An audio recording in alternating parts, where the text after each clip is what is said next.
Apologize. It's okay. Hi, hi, everyone. We are now live, and this is another evening with Gina. Thank you so much for joining us. If you would share this in your timeline and let your friends know about this interview going on right now, that would be wonderful. I am Heather, your host, and tonight I have the honor of speaking with Gena Suarez, who, along with her husband Paul, is the publisher of the Old Schoolhouse magazine. The publication has been around over 20 years and has grown into so much more than just a magazine. There's schoolhouseteachers.com and so much more that she offers along with her incredible team. And I am really excited to get into this interview tonight. Thank you so much for joining me, Gena.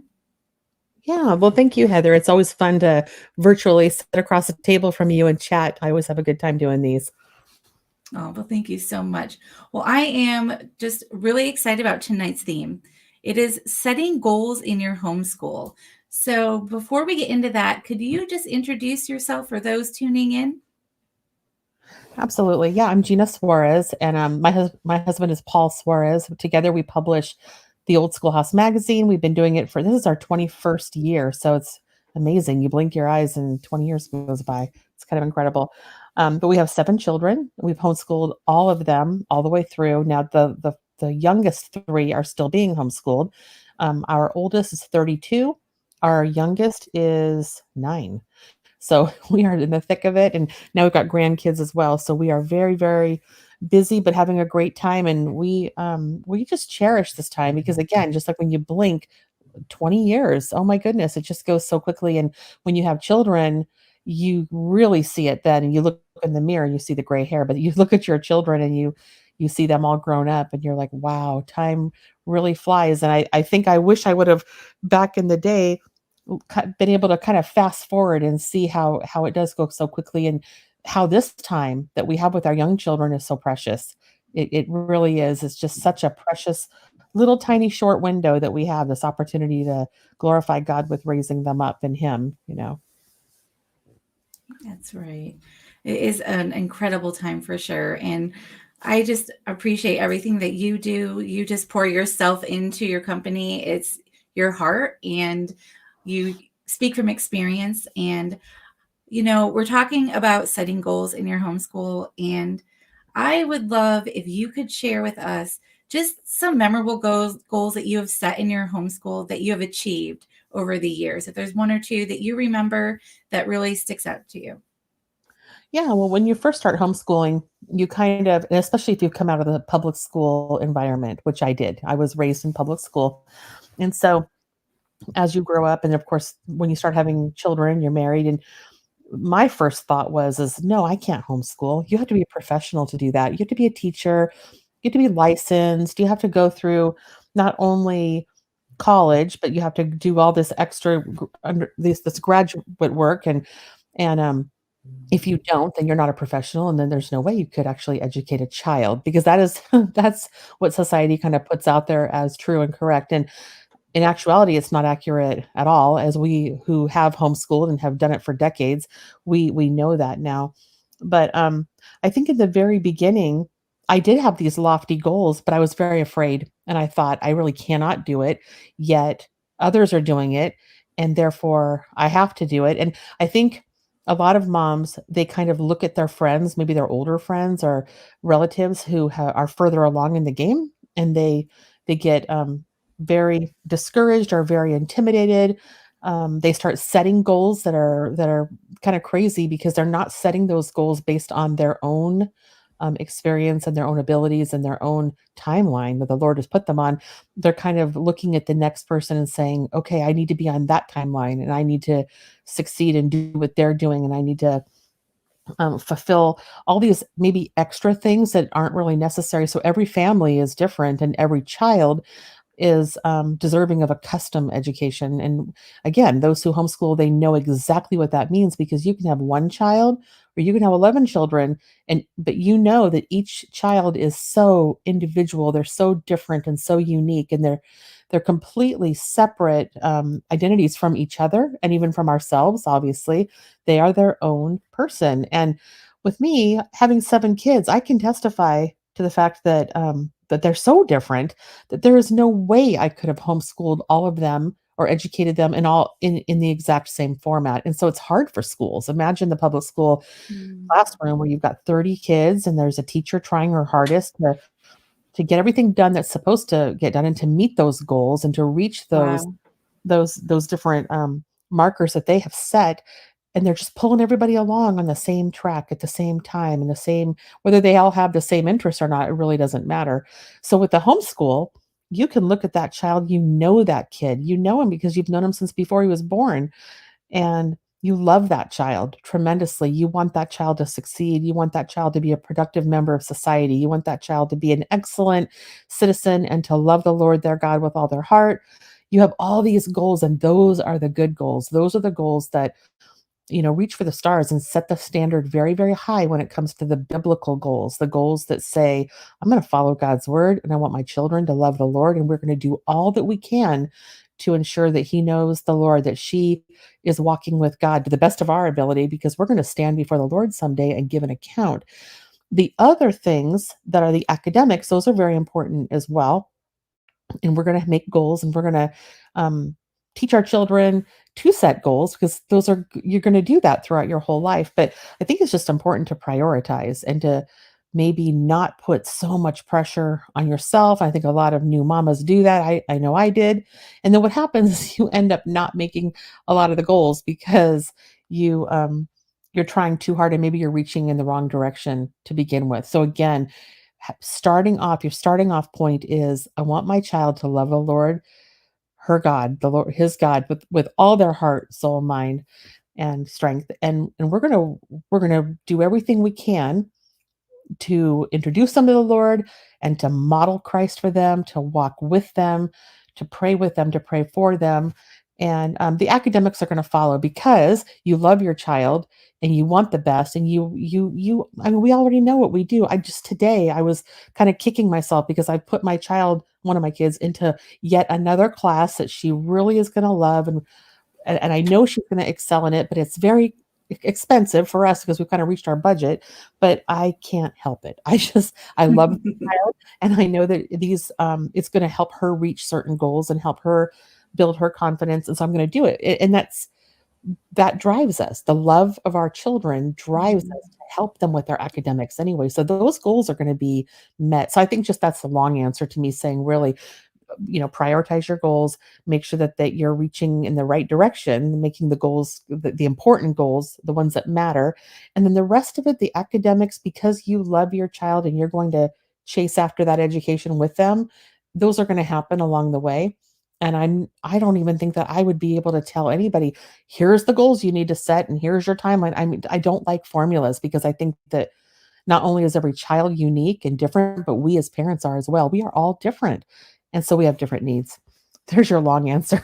Well, I just love the approach that you have taken on this because I think a lot of people, that's what they are hoping for. They just want a list and say, okay, if I can check off these boxes, then I'm going to be able to homeschool. But I always love how so many people in the company are talking about how it's about discipleship. I mean, you say that, Deborah Mm, Moore says that, and it's so true that homeschooling is about discipleship. So you can't really have these, check boxes when, like you said, each child is unique and you just need, to seek the Lord for each one of them. And so I just love that freeing statement that you made because it just completely changes a lot of people's mindset when it comes to homeschooling.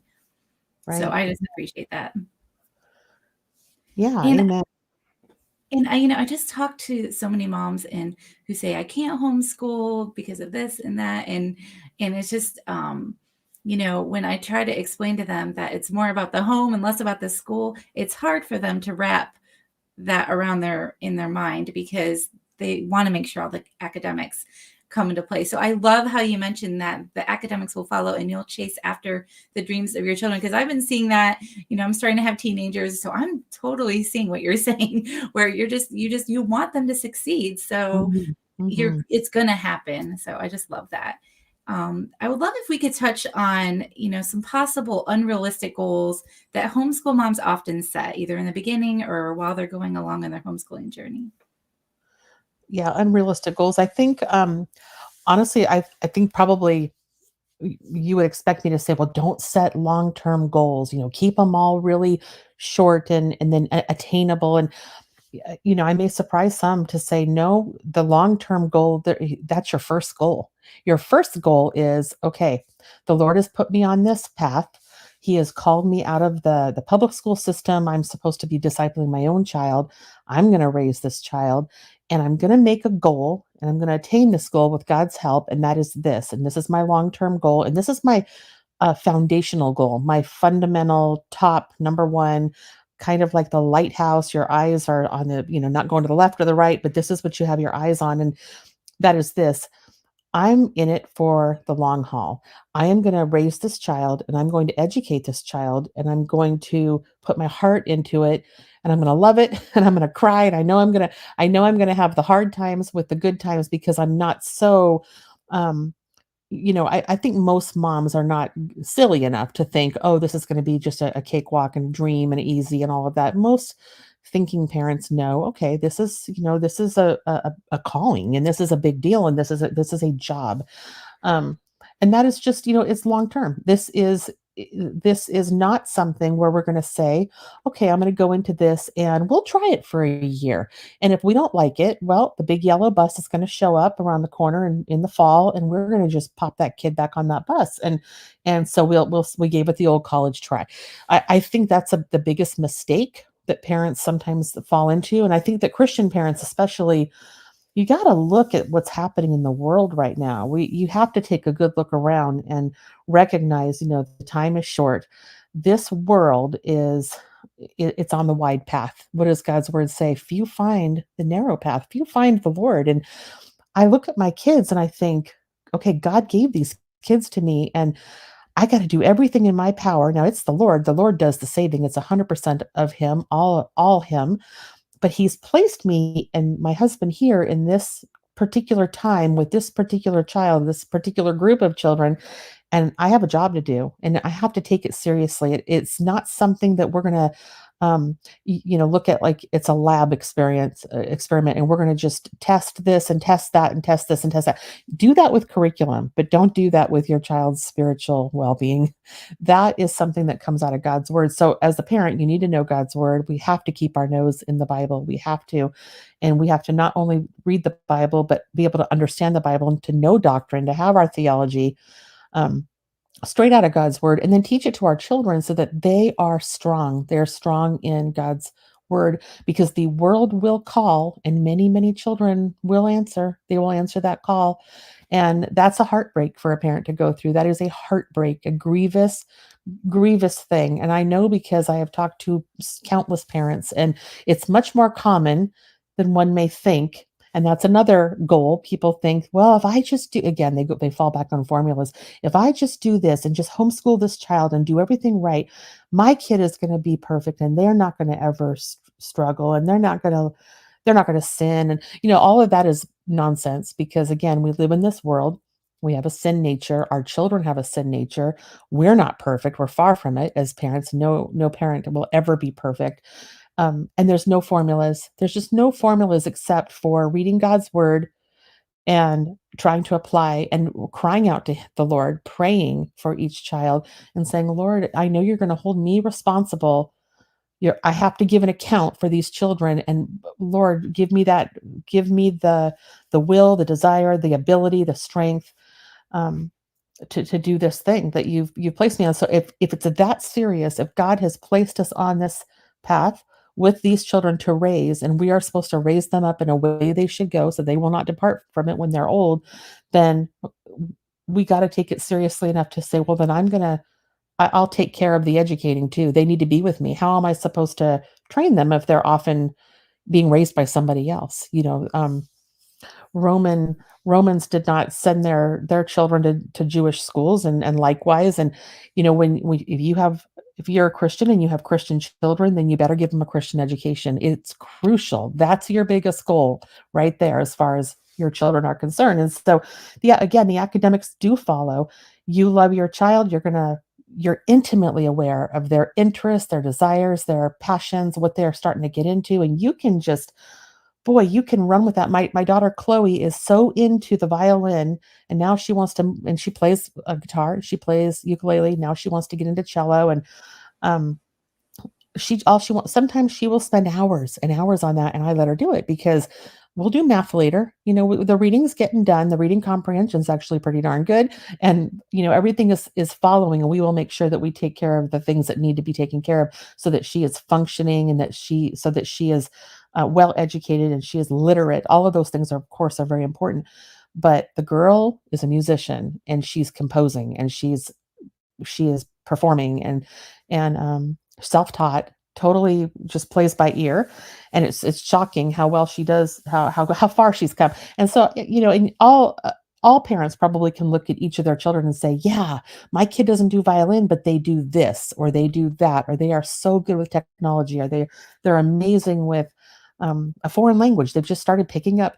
And it's because the parents are, if they're homeschooled like this, the parents are able to give their kids time to actually have to Mm. themselves, not hearing a bell ring, and then they have to, every 45 minutes, go somewhere new and get into something that they may not even want to get into at that time, and it could be gotten into later. Like, there's days we don't do math that day because we're too busy with the music and with the history and the field trips and the different things. And so I think, again, I know I go on too long about each question, but as far as the goals go, I really think it just goes to the prioritizing of those goals. Don't give yourself a bunch of goals. Have many goals that are going to reach certain marks, benchmarks that the child wants to make. And of course, if you want to, I have one child now in high school. This is our fifth one. We've graduated four. So number five is now in high school. She started ninth grade this year. And now we're back in the world again of credits. She's got to earn her credits, and she knows I'm dead serious. I'm not giving her any credits if she's not earning them. And so she's, it's she's making goals, and she has to Mhm. make them, and then she has to try to keep them. And so that's been good to teach them to write their own goals and to start meeting them. But I just think a mom has to relax a little bit. Just sit back and relax and enjoy this journey. That's what it is. And have fun with that, and with your kids' passions, you get passionate about it too. Also, if you have passions that maybe you're an artist and you haven't done any art in years and years and years because you're too busy running around and doing everything else, get back into your own passions, because you never know, Mm. you may have a kid who Yes. falls in love with your passions, and now look what you've done. You've got a partner with something that's fun. So there's your goals right there. Have fun. Well, that's a lot to unpack, Gina. Thank you. It's a lot. It's always But a no, lot. like, I mean, I love how you brought in, your own your own goals, because I've seen that with my daughter.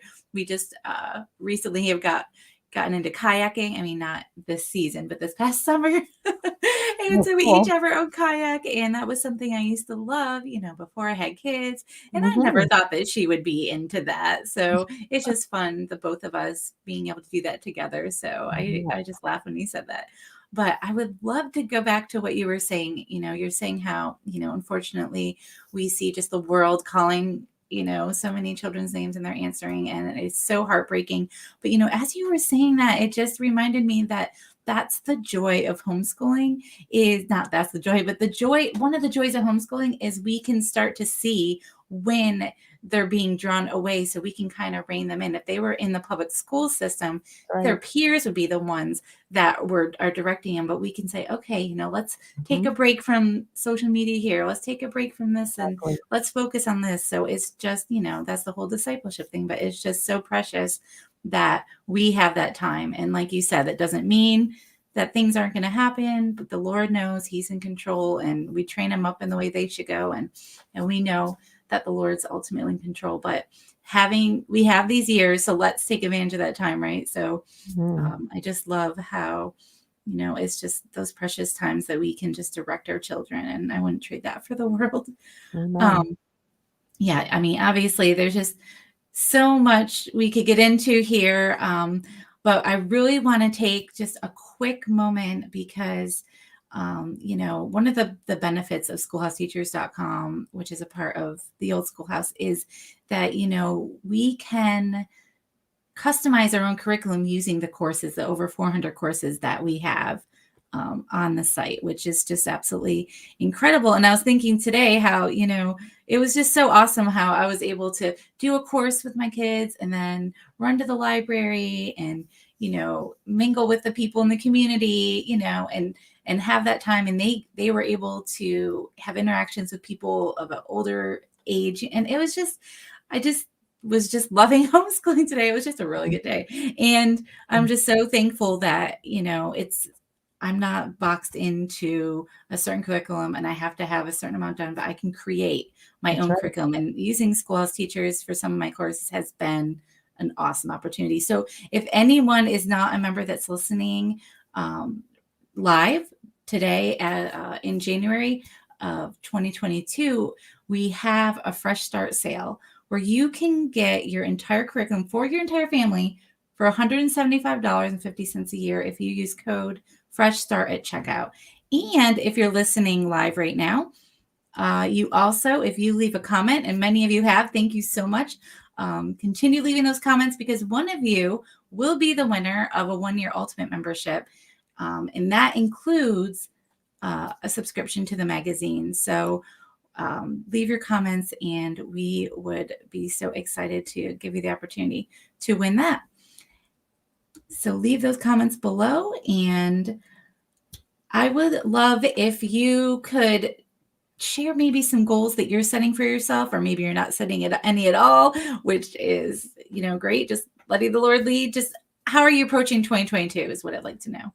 Oh, well, you know what? I'm hoping I'm doing better as we go because I've learned so much. You learn on your oldest ones, and then you see the mistakes, and then you do what you can to correct those. And so I think as far as 2022 and goals, I've got so much on my plate right now that I honestly haven't really made very many goals. I don't have any short term goal. I have my long-term goals, which is I am doing this, Lord willing, so help me. I'm going to do this all the way through. And like I said, we've graduated 4, we've got 3 to go. And so we will just keep on marching and keep working. But I guess my biggest goal would be to continue trying to find ways to make it fun and to get the kids to interact together more. So that, they've got their little classes they do, and we belong to classical conversations, so we do that together. And we do all sorts of things. We're at the library and at field trips. We travel a lot. We just got back from Denver. Now we're getting ready to go again. So we are just busy, busy, busy as a family.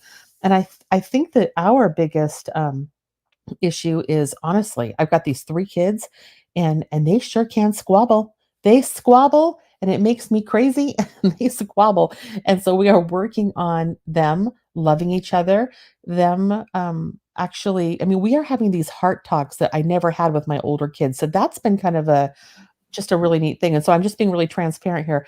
We are far from perfect. We are far from the perfect family. Our kids are very normal, natural kids. They're into everything. They're very busy. The ones that we're schooling, the 9th grader, and then we've got a 6th grader, and then we've got a 4th grader.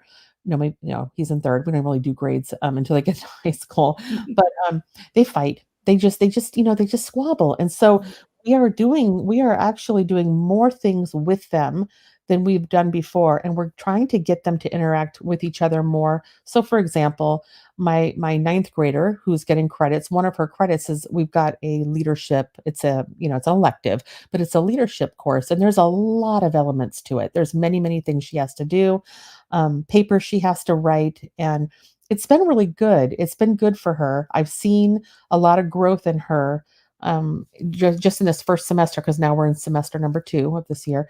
And I've really seen some good things for a leadership course. Think about that for your high schoolers, because you can really tweak it and make it what it's a custom kind of a class. So you have to make sure you're getting all your time spent in there, and all there's just a lot of discussions and a lot of things to write about. And then there's the different things, she's working with children and elderly people, and she has someone in her life who's in her 90s. We call her grandma. And so Susanna will go over and read to her, or crochet with her, and spend time with her, take care of her, get her meals, her meds, things like that. Oh, And so these are important things. And those, what we talked about earlier, that's what that falls into, is just you have a unique, every kid is unique, and every kid, you're going to customize their education for who they are. And so it's a perfect fit. But don't forget, if you've got a bunch of other kids, those kids need to get along. They need to be able to interrelate and act Christ-like and all of those things. And I think I was letting that slip a little bit. I think that Paul and I, we've really had some good conversations about, look, we need to find ways to get them um, behaving it more Christ-like toward each other because they're so good and so sweet to everybody else. We get complimented all the time. Oh, your daughter is so nice. It's like I think to myself, yeah, well, you ought to see how she acts with her little brother or little sister or whatever. And I know that's common with all families, but it's something to look at. There's some goal setting right there, and we've got them doing that. The older one is spending more time with the younger ones and taking interest in their passions and their desires and the things that they want to do. And we have these kind of conversations where, and I've had it with all three of them, where I tell them, listen, if so and so, sibling A or B, if they were to die, if they left this earth tomorrow, would they die knowing that you loved them, that you personally loved them? Would they leave this earth knowing that? And you should see, I mean, their faces fell when we had Wow. those, and it really got them thinking. And we saw them begin to really try, and they're not perfect, and it's a routine. It takes, if you want to build good habits, then you do them and you practice them and you put it on the forefront of your mind. So those are the things that we're working on. So I mean, you said 2022, and that's really the main thing that came to mind, is that I want my children to love each other. I want them to serve each other. I want them to I'm always telling moms, I do these "Hey Mama" pieces or whatever, and I'm always telling the moms, "Hey, fast forward 10 years from now, or fast forward 5 years from now, what is it gonna look like?" And I try to encourage them that, you know what, 10 years from now, you're gonna have a bunch of grandkids, and you're gonna be mentoring your daughter-in-law, and you're gonna be having, going out and getting your hair done with your daughter. And, I try to get them thinking about the future and how there's beauty and there's good things coming around the next corner. But Mm. we have to do that with our kids too, and say, "Hey, fast forward 20 years from now, are you going to be babysitting each other's kids? Are you going to be having barbecues together? Are you going to be going on camping trips, or will you be separate and have no relationship with that sibling?" And so let's build on that now. That's really good. And it's a reality, and you have to choose what you want that future to be. So I love that. And my husband always says that to our kids. He says, friends come and go, but you're always going to be brothers and sisters. So, you need to work on this relationship now. And Mhm. so Yep. I love how you've just been so open and transparent about that, because it isn't easy. And I think a lot of people, they think that the homeschool moms have it all together, but there's a process to get there. There's definitely that process, and the Lord helps us through it. So Amen. um so I would love to look at some of these comments. Sarah, well, I'm gonna go to Stephanie first, because Stephanie is sharing about one of her goals for 2022 is that she is aiming for all of us to get more organized. And then Sarah mentioned that she wants to be more organized here, and she's getting her 15-year-old Josh to do more academically. It's a constant struggle, but she's going to be working on it. You can do it, Sarah. And to get her 8-year-old reading. I have never looked at goals or trying to make goals. So there's your goals, Sarah. You can do it. And we have Marissa. She has said that right now she is struggling with 3 teens. One will be graduating, and the other two are slipping through the cracks, but you still have time, Marissa. Gena, do you have any advice that you would like to give to Marissa? Yeah, just you got to know that you're not alone because we're all struggling. So please know. And you'll go through seasons. Like you'll be struggling a little bit, and then maybe you'll have a season where you're not struggling as much. Maybe still are a little bit. But we've all had kids that are, quote unquote, slipping through the cracks. And that's the cool thing about homeschooling, because you have time to just hang out with them. If they're slipping through the cracks academically, and that you're hitting a wall with them because they don't want to do, their homework, or whatever it is. I don't know your situation, but I think the foundational thing, if you can, is just to work on relationship, pull back from the academics a bit and work on that relationship. Hang out with them, talk lots of conversations, discover what their passions are, and just kind of focus on that. Maybe get involved and excited about what those passions are if you can, and don't give up. Just stay at it and read the Bible, read God's word, ask the Lord to help you because he will. He's put you on this path. He loves you. He loves your children, and he is going to help you. So don't give up. That's the first thing. And do not get into a rut where you feel like, "Oh my goodness, we didn't do math today," or we did these 3 subjects but we didn't do these other 4. Um who cares? It really honestly, in the scheme of things, it doesn't matter. Relationships more important. Talk to them. Lots of conversations. They're always learning. Um, if you're having intellectual conversations with them anyway, they're learning. You're instructing. You're teaching. But the relationship, if the relationship kind of is is somehow stunted, then you're not going to do well with the academics anyway. They're going to be stunted as well. So that first thing is just that relationship. Get it tight if you can with the kids, and the academics will come later. Believe it or not, John Taylor Gatto has written some really good books, and I would suggest checking his stuff out. Also, Raymond Moore, he's another guy who's written books very similar to John Taylor Gatto. And these books revolve, their philosophy is basically this, you know, the public school system, they got a racket going on. They have your kid there for 12 years and they're kind of doing the same thing over and over and over again. Plus, there's a lot of busy work, like they're in line a lot and they're coloring in between the lines and they're doing busy work, busy work, busy work. But if you were to remove those 12 years and you had your kid for 2 or 3 years and educated them in that amount of time, they would have that full education and then some. I mean, we're not going to do that because we have compulsory education and we have to educate our kids. We're going to do that. But you have to know that they can get caught up. You can catch your kid up. So even if you have a year that's kind of a rough year and you didn't get everything quite done, don't even sweat it because it's so easy to get them caught up because your kid isn't standing in the bathroom line all day or out at recess just kind of wandering around or in the lunchroom wasting time and just busy work, busy work. You have that time with them and you have plenty of time. You actually have plenty of time. So please be encouraged that you're not getting further and further and further behind because you can make this stuff up if you have to. You can make those grades up. So that is incredible advice. And I just want to go back to Sarah's comment because she mentioned about how she wants to get her 8-year-old reading. And I feel like the advice that you just gave to Marissa can kind of go along with this one as well. But I was wondering if you had anything else that you'd like to say about reading, because I think sometimes we expect our children to read at a certain age. Did you have any thoughts on that?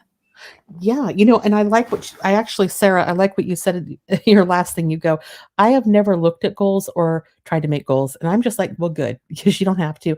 The long-term goal, you're going to keep those kids, and you're going to raise them up in the Lord, and you're going to educate them because you can do that. And we're called to do that. There's your main goal. Everything else will fall into place. And my 8-year-olds, I mean, I did have some kids who started reading at 4, and I had some kids who didn't read till 9. I kid you not. And if you read some of these books, John Taylor Gatto and Dr. Raymond and Dorothy Moore have some incredible books. That he was on the James Dobson Focus on the Family. This guy was 30 years ago, he was going on shows like Focus on the Family and talking about homeschooling, but back when it was barely even really getting popular. But he had and he lived near me. Dr. Raymond Moore actually lived near me. He's no longer living. He and his wife have passed away, but I've been to his house, and this guy was brilliant. He was a researcher and he was a teacher, and this guy spent all he did all kinds of research, major research, and the studies were right there, and he was really explaining to us and in his books as well that it's actually better to not force your kid to learn to read early. They have a book called Better, I think it's called Better Late Than Early. I think that's what the book is called, Better Late Than Early. And he told me why. He told Paul and me why, and it made so much sense. And I relaxed a little bit after meeting with him and reading his books and learning more about he was writing for the magazine at the time too. And he is right. I'm not kidding you. If you're trying to force a 7 or an 8-year-old to read, and some of these moms are like trying to force their 4 and 5-year-old to read, they are not ready. And I think you can kind of do more damage and just leave them alone. Don't have them run off and play video games or watch movies or cartoons or do dumb stuff like that. Really spend the time with them, like cooking with them and doing experiments and field trips and smart intellectual conversations and everything is going to follow, because at some point they're going to want to read. And you can play games, and they can know their phonics and their sounds. That's the first thing we did, was we taught them with all the letters, every single letter made various sounds. Like the letter A was a, ah. There's your three sounds. There's phonics for you. So we memorized all that. And we did that when they were 4 and 5 because it was fun. It was a game.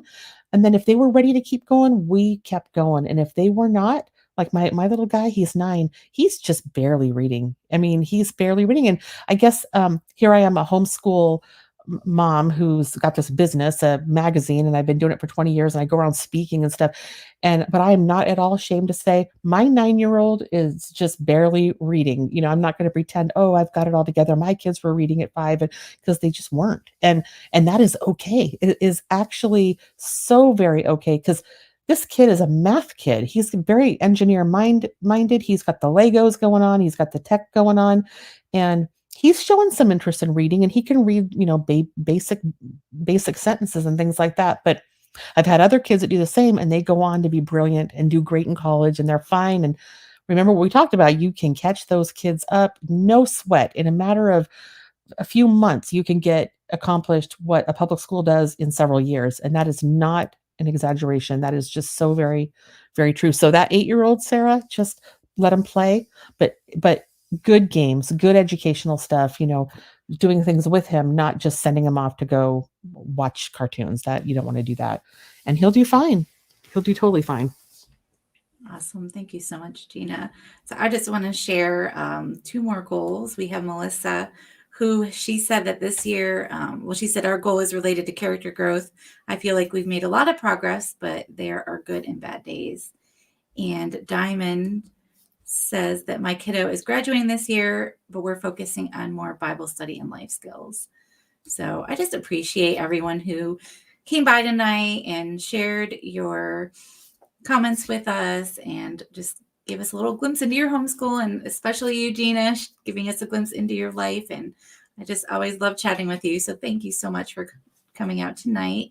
And everybody who has been watching, if you left a comment, then you have the opportunity to win a free membership to the old to schoolhouseteachers.com, which comes with a magazine subscription. So leave a comment and somebody will be in touch with you within the next 24 hours if you are the winner.